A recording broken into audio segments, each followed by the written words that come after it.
प्यारे भाइयों बहनों, प्यारी साथ संगत,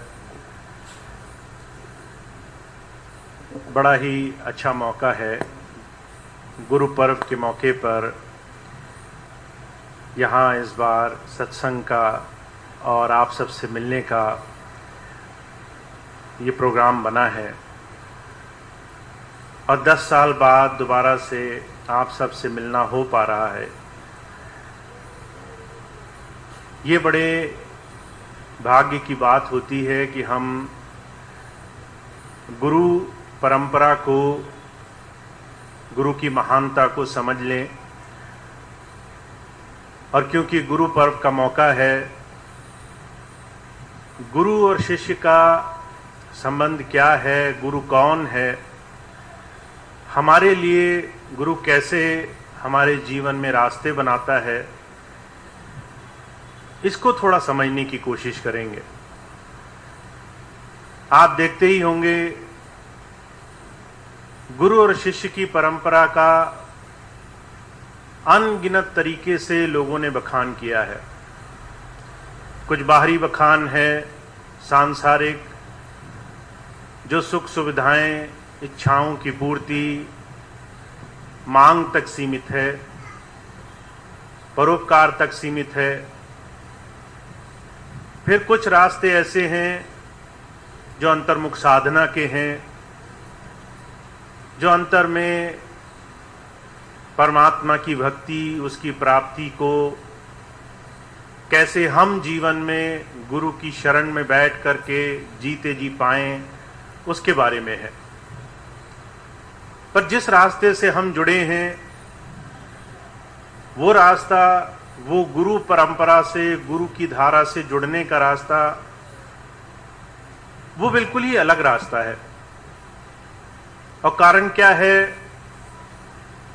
ये जो परंपरा, जो शब्द की, नाम की परंपरा स्वामी जी महाराज के या उससे भी पहले हुए बहुत सारे संतों महापुरुषों के द्वारा चली है, वो परंपरा अंतर से उस प्रभु धारा से जुड़ने की परंपरा है।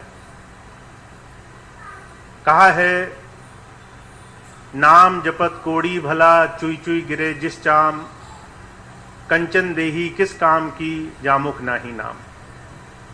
नाम वो गुरु की उस शक्ति को, उस अंतर बह रही धारा को कहा गया है जो हमें जीवन की पूर्ति, जीवन की संपूर्णता की तरफ ले जाती है। हम चाहे संसार में अनगिनत कामों में लगे हों, पर जो हमारे जीवन का ठहराव है, सुख है, आनंद है, वो है अपने आप को अंतर से जान करके उस नाम की धारा से जुड़ना। अब आप इसको जाए बाहरी रूप से समझने की कोशिश करो। दुनिया का कोई भी इंसान ऐसा नहीं है जो अपने रोजमर्रा के, अपने संसार के कामों को करने के बाद कहीं ठहराव पा पाया है। सारी दुनिया बेचैनी में है, हर कोई दौड़ लगा रहा है। जिसको गरीबी है वो भी परेशान है, जिसके पास सारी दुनिया की दौलत है वो भी परेशान है। किसी की भूख नहीं मिट रही। और आखिर में हर एक इंसान जब सारे बाहरी साधन से उलझ करके कुछ अंतर्मुख साधना की तरफ लगता है, 2 मिनट आंखें बंद करता है, तो उसको एहसास होता है कि जो सही हमारे जीवन का सुख है वो हमारे अंतर में छुपा हुआ है। तो जितने भी महापुरुष शब्द योग, नाम से जोड़ने के लिए संसार में आए हैं, और उसी में ये जो हमारे संत मत की परंपरा पर स्वामी जी महाराज ने रास्ता दिखाया है, वो है उस अंतर की, नाम की धारा से जुड़ने का। महाराज जी का एक किस्सा आता है। महाराज जी एक बार स्टेज पर बैठे थे, बहुत से लोगों ने उनका बखान किया, उनकी बड़ाई करी कि महाराज जी तो परमात्मा हैं, संत हैं, बहुत पहुंचे हुए हैं। महाराज जी शांत रहे, सबको बोलने दिया। जब वो आखिर में सत्संग करने बैठे तो कहने लगे, काला मेंढा कापड़ा, काला मेंढा वेश, गुनाहों भरा मैं फिरा लोग कहें दरवेश। मेरे तो कपड़े भी काले हैं, मैं तो बाहरी रूप से भी सांसारिक रूप से बड़ा क्षीण हूं। वही शरीर, वही रोग, वही तकलीफें, वही परेशानियां। लोग कह रहे मैं परमात्मा हूं। तो महाराज जी कहने लगे, परमात्मा, संत, गुरु, ये शरीर नहीं होता है। जब तक हम शरीर को, बाहरी रूप रंग को किसी संज्ञा से आंकते हैं, तब तक हम हमेशा धोखा खाते हैं। बाहरी रूप से चीजों को हम अपनी मन बुद्धि से नापते तौलते हैं, उनकी समझ बाहरी रूप से करने की कोशिश करते हैं। महाराज जी कहते थे, जो प्रभु धारा है, जो अंतर में नाम की, शब्द की ताकत है, वो गुरु की ताकत है। और वो गुरु की ताकत, वो गुरु क्षमता हर जगह, हर पल, हर घड़ी मौजूद है। हमारे अंदर भी है, जो गुरु से जुड़े हैं उनके अंदर भी है, जो नहीं जुड़े हैं उनके अंदर भी है। जब बाहर से कोई महापुरुष आता है तो वो अंदर छुपी हुई धारा से हमें जोड़ने का साधन दे देता है। वो अंदर ही है, पर उससे जोड़ने का काम ये किसी संत महापुरुष का होता है। इसीलिए उसकी हम जितनी भी बड़ाई करें, जितना भी हम उसका उपकार माने, कम है। पर फिर भी क्योंकि गुरु पर्व है, नाम शब्द से जुड़े हुए जितने भी गुरु प्रेमी यहां बैठे हैं, उनके लिए जानना समझना जरूरी है कि वो गुरु धारा हमारे अंग संग, हमारे अंतर में हमेशा मौजूद है। बाहरी रूप में गुरु का कोई भी रूप धारण कर लेना, ये साधन है, जरिया है उस अंदर से, उस गुरु शक्ति से जोड़ देने के लिए। तो हम अंदर से उस गुरु धारा से अब लग चुके हैं। वो गुरु धारा हमारे अंदर है, हमें तरीका मालूम है। अब गुरु धारा दो तरीके से संभाल करती है। पहली चीज, कबीर साहब ने कहा है, गुरु कुम्हार की तरह काम करता है। गुरु कुम्हार सिख कुंभ है, गड़गड़ काड़े कोट, अंदर हाथ उभारता बाहर देता चोट। गुरु ऊपर से बड़ा कठोर होता है, बहरूपिया होता है। महाराज जी कहा करते थे, संत का काम स्वांग रचना होता है। अगर वो तुम्हारी बातें मानने लग जाए तो हम एक घड़ी में उसे अपने घर में एक नौकर की तरह रख लेंगे कि हमारे काम करता रहे। पर वो आता है हर एक चीज को ठीक हमारी मन बुद्धि के विपरीत करने के लिए। हम उससे कहेंगे ये काम कर दो, वो कुछ और ही काम कर देगा। कारण क्या है? वो हमें हर तरह की परिस्थिति में निखारने के लिए, हमें पक्का बनाने के लिए आता है। जैसे कुम्हार होता है, कुम्हार को मिट्टी दे दी जाती है, अब उस मिट्टी में बर्तन छुपा है और इतना सुंदर बर्तन छुपा है जिसकी कीमत बहुमूल्य हो जाएगी। ये एक आम दुनियादार नहीं देख सकता। कुम्हार उस मिट्टी को कब घड़ा बना देता है, कब ठोक पीट करके उसके खोट मिटा देता है, कब उसको हजार तरह की चोट मार करके बहुमूल्य बना देता है, ये उस कुम्हार का काम है। तो पहली कृपा गुरु की ये होती है कि वो आपको इस संसार की भट्टी में, तमाम तरह की तकलीफों में, परेशानियों में पक्का बना रहा है। वो हर जगह आपको अलग अलग तरह की परिस्थितियों में डाल रखता है। अंदर से संभाल रखता है, अंदर से हिम्मत बनाकर रखता है, सहारा देकर रखता है। आपको लगता है आप ये परिस्थिति से नहीं बच पाओगे, वहां भी संभाल हो जाती है। आपको लगता है ये घटना ऐसी है जिससे बचना मुश्किल होगा, वहां भी आप आसानी से बचकर निकल जाते हो।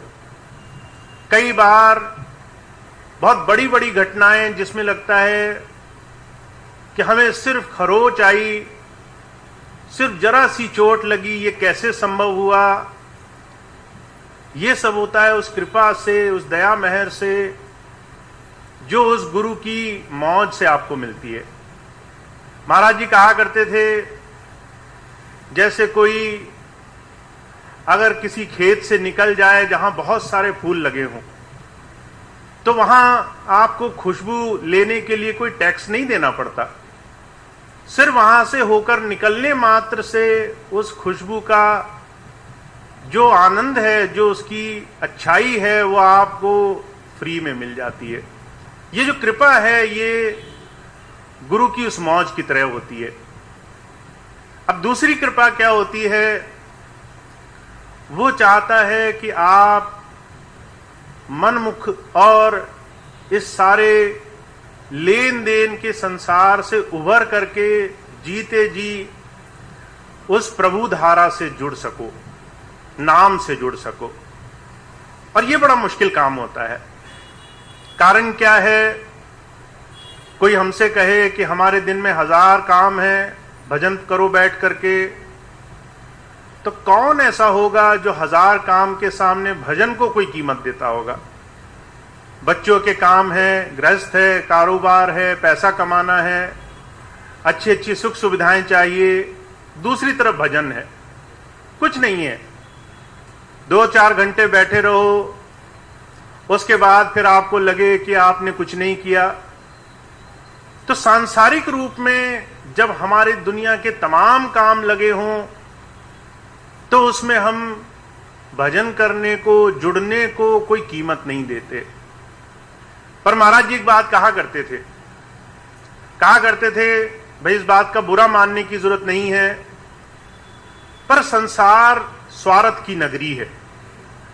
हर एक इंसान जब संसार में होश संभालता है तो सबसे पहले अपने बारे में सोचता है, पर शायद उसे इस बात का अंदाजा नहीं कि सबसे बड़ा स्वार्थ का काम है अपनी आत्मा की, अपनी सूरत की संभाल करना। अगर आप सुरक्षित रहोगे तभी किसी का भला करोगे। अगर आप किसी कूड़े कचड़े से, मैल से बाहर निकलोगे तभी किसी को हाथ बढ़ा सकोगे। अगर आप समर्थ होगे तभी किसी की सहारा बन सकोगे। महाराज जी कहा करते थे, विचार करके देखो, तुम्हारे खुद शरीर में तकलीफें हों, पास में ही तुम्हारी पत्नी बैठी हो, पति हो, बच्चे हों, तुम खुद जो है चारपाई से नहीं उठ पा रहे हो, तो उनकी मदद कैसे करोगे। इसलिए सबसे बड़ी चीज है अपनी सूरत की संभाल करना।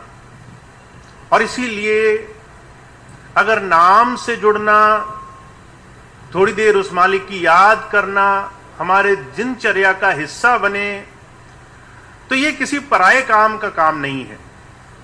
ये वो काम है जो हमारे सारे परिवार, सारे संसार, हमसे जुड़े हुए हर एक व्यक्ति के उद्धार का साधन है। क्योंकि जब हम खुद संसार में तकलीफों से बचे होंगे तभी हम किसी की मदद कर सकते हैं। इसलिए महाराज जी कहा करते थे, नाम की, उस प्रभु धारा की भक्ति करना, उससे जुड़ना, ये सबसे बड़ा स्वार्थ का काम है। और जब कोई इंसान उस नाम की धारा से जुड़ने के लिए जीवन में प्रयास करता है, अपनी दिनचर्या के कामों में से उस समर्पण भाव को, उस प्रभु को हाजिर नाजिर मान करके हर एक काम में आगे बढ़ता है, जब सारी चीजों के भार उस प्रभु के आगे छोड़ देता है, तो जीवन में हमारे बाहरी काम भी आसानी से हो जाते हैं, हमारे अंदरूनी काम भी आसानी से हो जाते हैं। अब ये दोनों काम गुरु की दया मेहर और गुरु के द्वारा नाम से हमारी रसाई हो, चढ़ाई हो, चाहे थोड़ी हो या कम हो, चाहे देर से हो या जल्दी हो, ये दोनों ही काम गुरु मत का, गुरु की समर्थता का सबसे बड़ा उदाहरण है। तो गुरु पर्व के दिन हमें इस बात का बड़ा ध्यान रखना है कि हम संसार में कहीं अकेले नहीं हैं। वो प्रभु, वो गुरु सत्ता हमेशा हमारे अंग संग रहती है। कई बार जहां कोई भी साथ नहीं निभाता, वहां भी वो साथ निभाती है। जहां दुनिया में कोई नजदीकी करीबी भी हमारे संग नहीं होता, वहां भी वो साथ रहती है। इसलिए दो बातों को अपने जीवन में धारण करना बड़ा जरूरी है। पहली चीज, हमें निर्भय रहना है। हमें किसी बात का डर नहीं होना चाहिए। जब हमारे अंदर इस बात का भरोसा हो जाए कि वो प्रभु हमारे अंग संग है, तो हमें किसी बात का डर हो, ये बात हमारे विश्वास, हमारे भरोसे पर खरी नहीं उतरती। महाराज जी कहा करते थे, छोटे छोटे बच्चे होते हैं जो माताओं की गोद में खेलते हैं, उन बच्चों को इतना भरोसा होता है कि उनकी मां उनके पास है। वो किसी से भी लड़ जाते हैं, किसी से भी जाके टकरा जाते हैं। उन्हें मालूम है कि जो मेरी ताकत है वो मेरे पीछे खड़ी है। महाराज जी कहा करते थे, जब ऐसा ही विश्वास, ऐसा ही भरोसा किसी गुरु के शिष्य को अपने गुरु पर हो जाता है, तो उसके बाद सारे भय, सारे डर संसार के निकल जाते हैं। मैं बात आपको इसलिए भी बोलता हूं कि जब हम संसार में तमाम तकलीफों में बैठते हैं, तो संसार में लोग अनगिनत तरीके से डराने के काम करते हैं। कोई कहता है आपने ये कर्म नहीं किया तो आपको नुकसान पहुंच जाएगा, आपने किसी मंदिर में जाकर के कुछ ऐसे कर्म नहीं किए, क्रियाकलाप नहीं किए, चढ़ावा नहीं चढ़ाया, नुकसान हो जाएगा, आपने कोई यज्ञ नहीं किया, हवन नहीं किया। अलग अलग तरीके से संसार आपको डराने का काम कर रहा है। ऐसे में जिसका विश्वास गुरु नाम पर है, शब्द पर है, उसके अंदर निर्भयता आना बड़ी जरूरी है। विश्वास से भय का नाश होता है। अगर आपका विश्वास उस समर्थ पर है जो सब कुछ कर सकता है, तो फिर किसको डर होगा, किसको भय होगा। आप निर्भय होकर के संसार में कोई भी काम करेंगे, उसमें आगे बढ़ सकेंगे। तो अगर आपको भय हो रहा है, कहीं भी आपके मन में किसी तरह की चिंता है, तो एक बार मन को टटोल लीजिए कि आपने नाम लिया है, गुरु से जुड़े हैं, आप समर्थ के पास बैठे हैं, फिर भी आपको डर लग रहा है, तो आप इसका संशोधन कर लीजिए कि दोनों चीजें साथ साथ नहीं रह सकती। जिसे समर्थ मिल गया हो, उसे भय के साथ रहने का कोई मतलब नहीं। जीवन के सारे काम, महाराज जी कहते थे, जीवन के हर एक काम ये गुरु की मर्यादा में रहकर होते हैं। अच्छे काम में, बुरे काम में, हर एक काम में वो संभाल बनाकर रखता है। तो आपको ये नहीं सोचना है कि आपके जीवन में जो अच्छे बुरे काम हो रहे हैं, ये किसी के करने या नहीं करने से हो रहे हैं। ये सब कुछ उस गुरु की मौज में है, उसकी मर्यादा में है।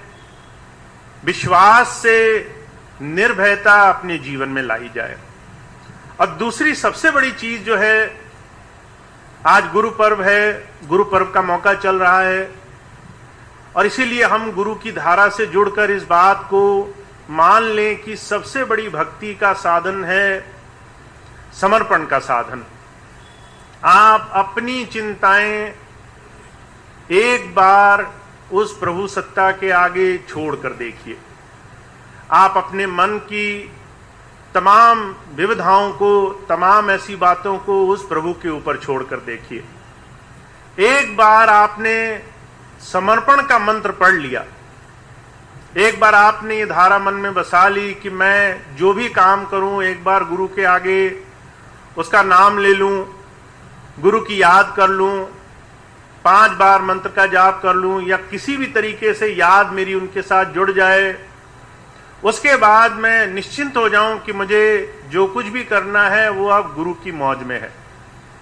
जब आप ये समर्पण अपने मन में बनाने लग जाओगे, चाहे जितने भी आपकी शिकायतें हों कि मेरा भजन नहीं बनता, मेरी एकाग्रता नहीं लगती, मेरा मन चंचल रहता है, मुझ पे भजन पे बैठा नहीं जाता, ये सारी समस्याएं अपने आप आपकी हल्की हो जाएंगी।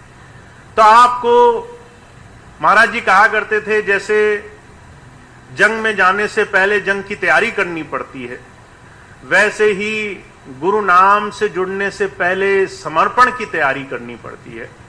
धीरे धीरे उसके भरोसे, उसके विश्वास से, चाहे 2 ही मिनट सही, पर उस पर पूरा अपना चिंताओं का भार सौंप करके फिर आगे बढ़ना शुरू कीजिए।